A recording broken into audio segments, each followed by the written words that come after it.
El maniquí, 1900. Vicente Blasco Ibáñez. 9 años habían transcurrido desde que Luis Santurce se separó de su mujer.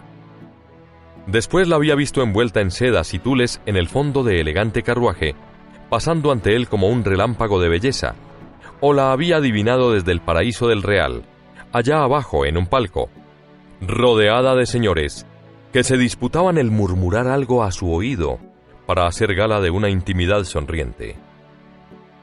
Estos encuentros removían en él todo el sedimento de la pasada ira. Había huido siempre de su mujer como enfermo que teme el recrudecimiento de sus dolencias, y sin embargo, ahora iba a su encuentro, a verla y hablarle en aquel hotel de la Castellana, cuyo lujo insolente era el testimonio de su deshonra. Los rudos movimientos del coche de alquiler parecían hacer saltar los recuerdos del pasado de todos los rincones de su memoria. Aquella vida que no quería recordar iba desarrollándose ante sus ojos cerrados. Su luna de miel de empleado modesto, casado con una mujer bonita y educada, hija de una familia venida a menos. La felicidad de aquel primer año de pobreza endulzada por el cariño. Después, las protestas de Enriqueta, revolviéndose contra la estrechez, el sordo disgusto al oírse llamar hermosa por todos y verse humildemente vestida. Los disgustos surgiendo por el más leve motivo, las reyertas a medianoche en la alcoba conyugal, las sospechas royendo poco a poco la confianza del marido, y de repente, el ascenso inesperado, el bienestar material colándose por las puertas, primero tímidamente como evitando el escándalo, después con insolente ostentación, como creyendo entrar en un mundo de ciegos, hasta que, por fin, Luis tuvo la prueba indudable de su desgracia. Se avergonzaba al recordar su debilidad. No era un cobarde, estaba seguro de ello, pero le faltaba voluntad o la amaba demasiado. Y por esto, cuando tras un vergonzoso espionaje se convenció de su deshonra, solo supo levantar la crispada mano sobre aquella hermosa cara de muñeca pálida, y acabó por no descargar el golpe. Solo tuvo fuerzas para arrojarla de la casa y llorar como un niño abandonado apenas cerró la puerta. Después, la soledad completa. La monotonía del aislamiento, interrumpida por noticias que le hacían daño. Su mujer viajaba por el centro de Europa como una princesa. Un millonario la había lanzado. Aquella era su verdadera existencia. Para aquello había nacido. Todo un invierno llamó la atención en París. Los periódicos hablaban de la hermosa española. Sus triunfos en las playas de moda eran ruidosos. Se buscaba como un honor arruinarse por ella. Y varios duelos y ciertos rumores de suicidio formaban en torno de su nombre un ambiente de leyenda. Después de 3 años de correría triunfal, volvió a Madrid, acrecentada su hermosura por el extraño encanto del cosmopolitismo. Ahora la protegía el más rico negociante de España, y en su espléndido hotel reinaba sobre una corte solo de hombres. Ministros, banqueros, políticos influyentes, personajes de todas clases que buscaban su sonrisa como la mejor de las condecoraciones. Tan grande era su poder que hasta Luis creía sentirlo en torno de su persona, viendo que se sucedían las situaciones políticas sin que le tocasen en su empleo. El miedo a combatir por el sostenimiento de la vida le hacía aceptar aquella situación en la que adivinaba la mano oculta de Enriqueta. Solo y condenado a trabajar para vivir, sentía, sin embargo, la vergüenza del miserable que tiene como único mérito ser esposo de una mujer hermosa. Todo su valor consistía en huir cuando la encontraba a su paso, insolente y triunfadora en su deshonra.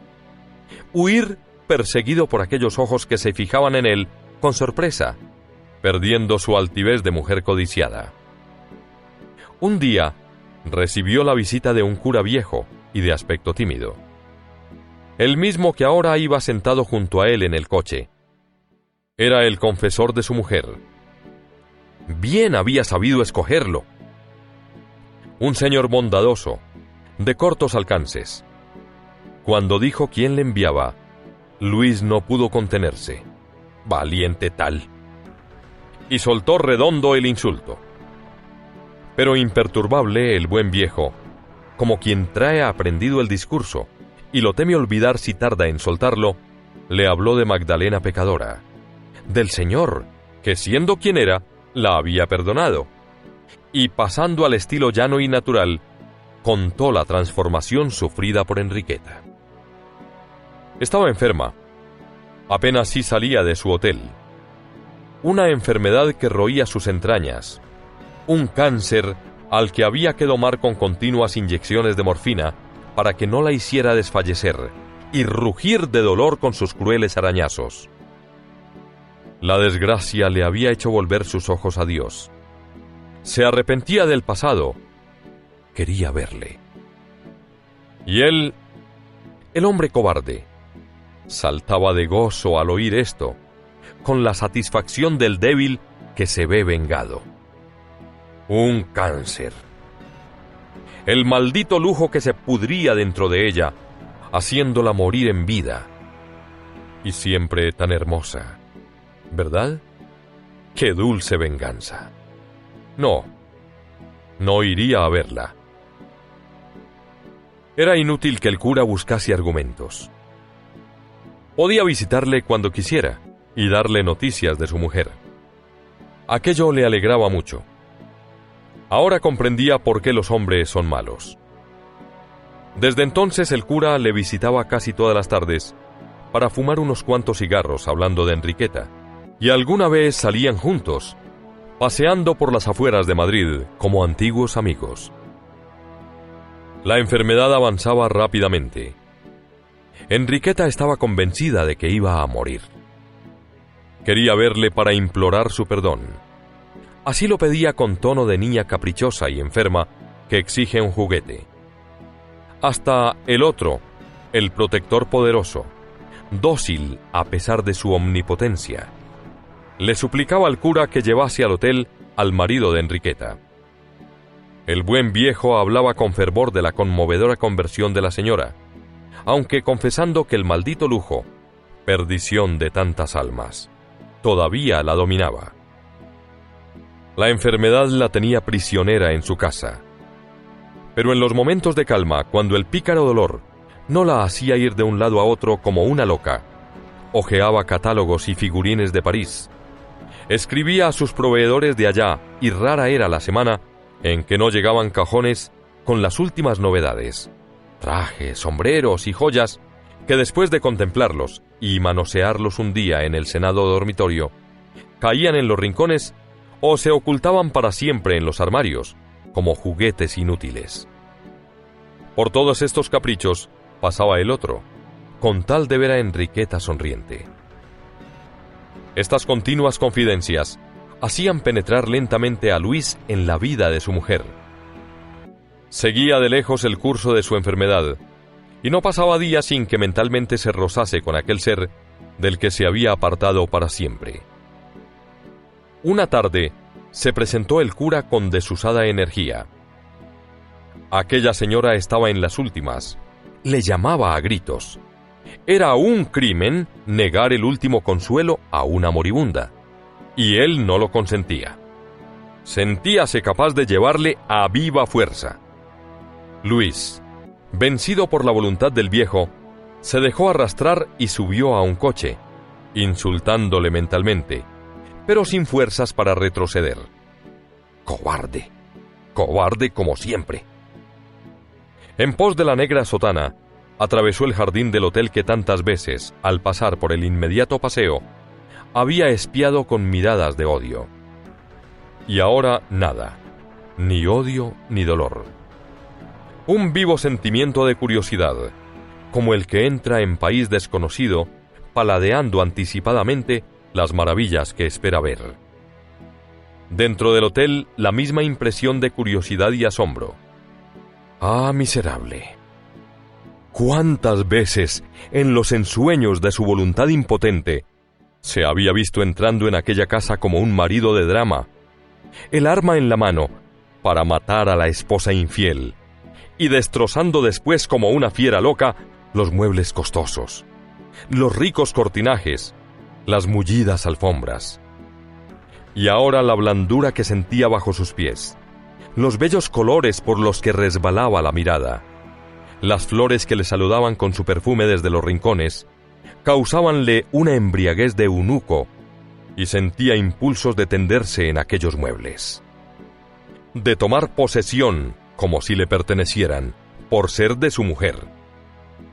Ahora comprendía lo que era la riqueza y con qué fuerza pesaba sobre sus esclavos.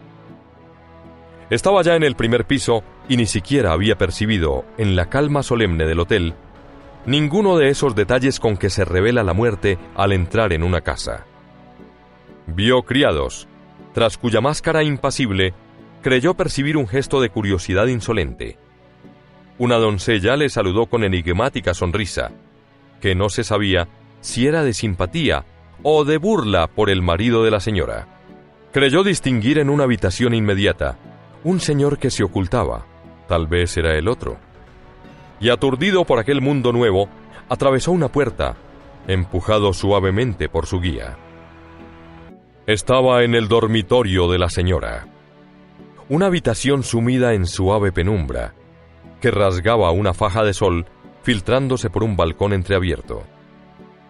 En medio de este rayo de luz se hallaba una mujer erguida, esbelta, sonrosada, vestida con un hermoso traje de soiré, las nacaradas espaldas surgiendo de entre nubes de blondas, el pecho y la cabeza deslumbrantes con el centelleo de las joyas. Luis retrocedió asombrado, protestando contra la farsa. ¿Aquella era la enferma? ¿Le habían llamado para insultarle? Luis, Luis, gimió tras él una voz débil, con entonación infantil y suave, que le recordaba el pasado, los mejores instantes de su vida. Sus ojos, acostumbrados ya a la oscuridad, vieron en el fondo de la habitación algo monumental e imponente como un altar, una cama con gradas, y en la cual, bajo los ondulantes cortinajes, se incorporaba trabajosamente una figura blanca. Entonces se fijó en la mujer inmóvil, que parecía esperarle con su esbelta rigidez, y sus ojos de vaga mirada, como empañados por lágrimas. Era un artístico maniquí que guardaba cierta semejanza con Enriqueta. Le servía para poder contemplar mejor aquellas novedades que continuamente recibía de París. Era el único actor de las representaciones de elegancia y riqueza que se daba a solas para remedio de su enfermedad. Luis, Luis, volvió a gemir la vocecita desde el fondo de la cama. Tristemente fue Luis hacia ella, para verse agarrado por unos brazos que le apretaron convulsivamente, y sentir una boca ardorosa que buscaba la suya implorando perdón, al mismo tiempo que en una mejilla recibía la tibia caricia de las lágrimas. «Di que me perdonas. Dilo, Luis, y tal vez no muera». Y el marido, que instintivamente intentaba repelerla, acabó por abandonarse entre aquellos brazos, repitiendo sin darse cuenta las mismas palabras cariñosas de los tiempos felices. Ante sus ojos, habituados a la oscuridad, iba marcándose con todos sus detalles el rostro de su mujer. «Luis, Luis mío», decía ella sonriente en medio de las lágrimas, «¿cómo me encuentras? Ya no soy tan hermosa como en nuestros tiempos de felicidad, cuando yo aún no era loca. Dime, por Dios, dime qué te parezco». Su marido la miraba con asombro, hermosa, siempre hermosa, con aquella belleza infantil e ingenua que tan temible la hacía. La muerte aún no estaba allí. Únicamente por entre el suave perfume de aquella carne soberana, de aquel lecho majestuoso, parecía deslizarse un vaho sutil y lejano de la materia muerta, algo que delataba la interior descomposición y que se mezclaba en sus besos. Luis adivinó la presencia de alguien detrás de él. Un hombre estaba a pocos pasos, contemplándolos con expresión confusa, como atraído allí por un impulso superior a la voluntad que le avergonzaba. El marido de Enriqueta conocía, como media nación, la austera cara de aquel señor ya entrado en años, hombre de sanos principios, gran defensor de la moral pública. «Dile que se vaya, Luis», gritó la enferma. «¿Qué hace ahí ese hombre? Yo solo te quiero a ti. Solo quiero a mi marido. Perdóname. Fue el lujo, el maldito lujo. Necesitaba dinero, mucho dinero, pero amar solo a ti». Enriqueta lloraba, mostrando su arrepentimiento, y aquel hombre lloraba también, débil y humilde ante el desprecio. Luis, que tantas veces había pensado en él con arrebatos de cólera, y que al verle había sentido impulsos de arrojarse a su cuello, acabó por mirarle con simpatía y respeto. También la amaba. Y la comunidad en el afecto, en vez de repelerlos, ligaba al marido y al otro con una simpatía extraña. «¡Que se vaya! ¡Que se vaya!», repetía la enferma, con una terquedad infantil. Y su marido miraba al hombre poderoso con expresión suplicante, como si pidiera perdón para su mujer, que no sabía lo que decía. «Vamos, doña Enriqueta», dijo desde el fondo de la habitación la voz del cura. «Piense usted en sí misma y en Dios. No incurra en el pecado de soberbia». Los dos hombres, el marido y el protector, acabaron por sentarse junto al lecho de la enferma. El dolor la hacía rugir. Había que darle frecuentes inyecciones, y los dos acudían solícitos a su cuidado. Varias veces se tropezaron sus manos al incorporar a Enriqueta, y no la separó una repulsión instintiva. Antes bien, se ayudaban con efusión fraternal. Luis encontraba cada vez más simpático a aquel buen señor, de trato tan llano a pesar de sus millones, y que lloraba a su mujer más aún que él. Durante la noche, cuando la enferma descansaba bajo la acción de la morfina, los dos hombres compenetrados por aquella velada de sufrimientos conversaban en voz baja, sin que en sus palabras se notara el menor dejo de remoto odio. Eran como hermanos reconciliados por el dolor. Al amanecer murió Enriqueta, repitiendo: «Perdón, perdón». Pero su última mirada no fue para el marido. Aquel hermoso pájaro sin seso levantó el vuelo para siempre, acariciando con los ojos el maniquí de eterna sonrisa y mirada vidriosa.